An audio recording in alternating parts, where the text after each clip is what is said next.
Police have used tear gas and water cannons on protesters who set fires outside the parliament in Brussels.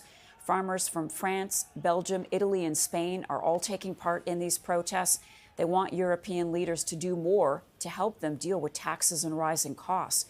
Joining me now from Paris is freelance reporter Lisa Louise. Lisa, good morning to you. Tell us more about the protests in France. I believe this is day 3 or 4 at least, and what we're hearing in terms of a response from the French government. Absolutely. Now, this protest here has gone on for about a week or so.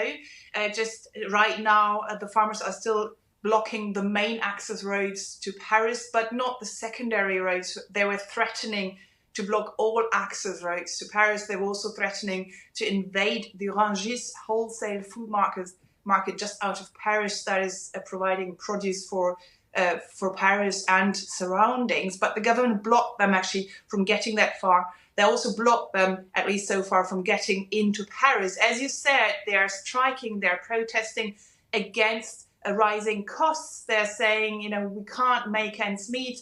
And actually, they sent a list of over 100 demands to the government in order to, drop their protest, to stop their protest movement. The government has now answered to this list of demands. And several times, actually, they came out and announced new measures. These measures include additional subsidies, also the implementation of legislation that is to ensure that farmers are paid fairly when they negotiate with wholesale buyers. And right now, today, actually, the Prime Minister has announced additional measures. He said that he would enshrine the principle of food autonomy in the French law. And the government has also said that they would drop some of the pesticide rules that are right now imposed on French farmers. Some NGOs actually saying that is going really too far. And this is a step back in time because obviously, the stop on pesticides, it's there for a reason. It's to guarantee that citizens here and abroad can be safe. So the protest seems to have been growing in energy and momentum the past few days, and now we've got other farmers from Italy and Spain joining in. Is this in a show of solidarity? Do they share the same concerns as the French farmers? I think it's a bit of both. As you said, they're now in Brussels. Now it's a bit of a contradiction, really, because the French farmers have been also protesting against the imports, imports from other countries, saying that in other countries there are not the same rules. And now farmers from other countries have joined forces for them to go to Brussels, because this is also a movement against EU rules.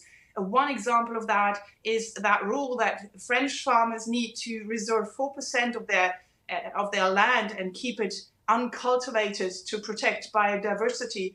Is also a protest against the so-called Mercosur deal. That is a free trade deal with South American countries that some people were hoping would get signed soon. The French government, Emmanuel Macron, has now said that EU countries are not ready yet, and the Commission seems to have confirmed that. So it's a movement, for more support from the government, less rules for them, more support from the EU, and also protection against competition for abroad. And that is something that unites French farmers with farmers from Germany, from Italy, from Spain, who have joined them in their protests. And just a final question, because as you have been reporting, we've been looking at live shots from outside Parliament. Tires are on fire. I know you're in Paris, but I'm just wondering if in Brussels, is there an effort to break up this protest today? Do they think it will just peter out? Where does this go from here? Well, this is an extraordinary EU Council that is happening right now. So the presumption is that once the meeting of the EU leaders is over, farmers will go away or will go to other places across Europe. What I can say is that here in France, the anger seems to have calmed down, or at least farmers have been saying in French media that, they have been there camping out on roads and across the country, and they need to go back to their farms now and keep on working because they have to make a living. So, it seems quite drastic what we're seeing, but I must say, from someone who lives in France is used to such pictures, and I presume that the farmers will protest today and over the coming days, maybe, but that this protest will ebb away eventually. Lisa, thank you so much for that. Really appreciate it. Lisa Louise joining us this morning from Paris.